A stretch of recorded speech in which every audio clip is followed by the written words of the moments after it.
We're going to review this learning cycle that we looked at the very beginning of our soft chalk lesson on assessment. The very first step, remember, is that you formulate the statements of intended learning outcomes. In our particular course that we're taking right now, the 230, the foundations, those are your student learning outcomes. In the public school system, they might be referred to as student learning outcomes. They might be referred to as objectives.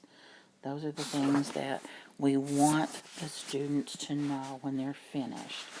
So those are going to be based for us in the public school system on those common core state standards. And it is what we want the students to know when we're finished with instruction. And remember, this is a cycle. This is a learning cycle.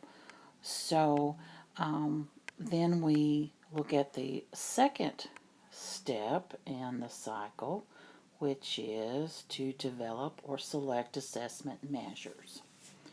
So first we were concerned with what they are going to want to, what we want them to know, and then we come to the, all right, if I know what I want them to know, then how will I measure that? What am I going to assess? How am I going to measure that? So if we're talking about the learning cycle here, we're still in the formative assessment here. Because remember, that formative is the assessment that carries through the whole lesson or the whole unit. So far we've been looking at the learning standards. We've looked at the formative assessment. And now we're going to look at creating the experiences that can lead us to those outcomes. Now, that creation of the experiences, that is your content. That is your instruction. Whether it's direct instruction, whether it's student-centered, teacher-centered, collaboration among students, that's the experiences that are going to lead them to be able to do what we want them to do as an outcome. And then finally, we look at discussing and using that assessment, those results to improve learning. So we're still in this learning cycle.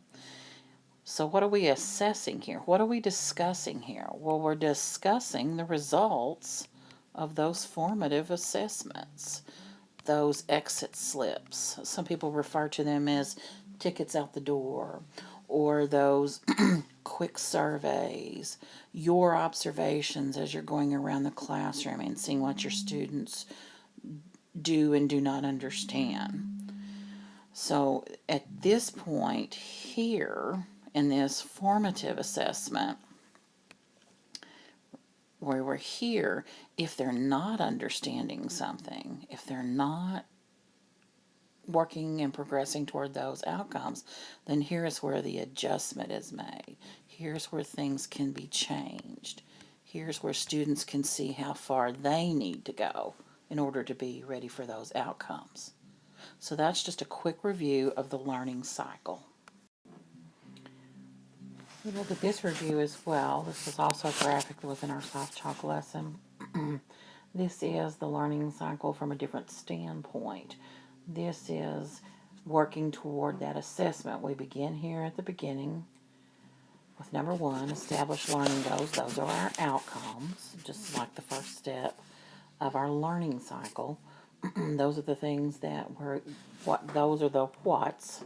What do we want our students to be able to do? What do we want them to know? What's that outcome?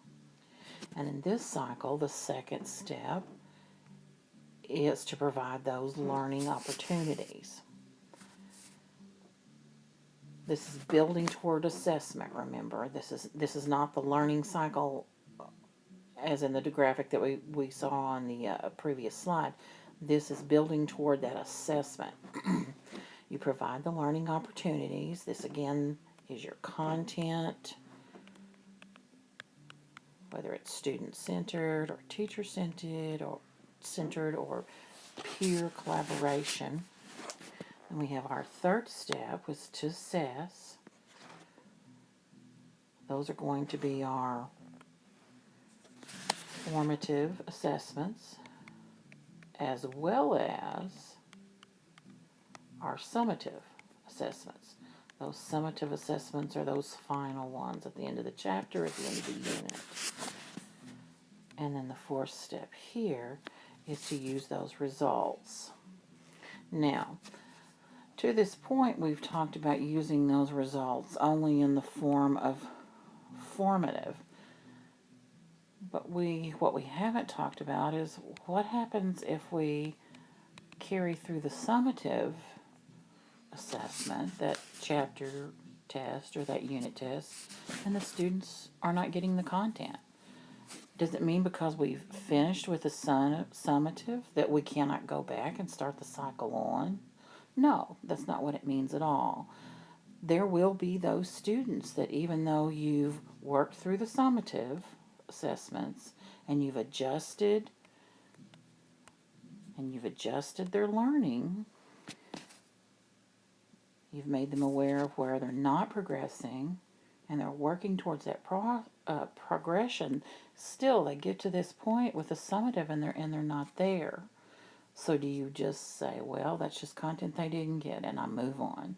No, that's not what we're going to do. We're going to step back with those particular students and make some adjustments and find a way to work again and find a way to cover that content again with them. This is where differentiated instruction comes in a lot. It's where we're trying to reach all the needs of all of the students.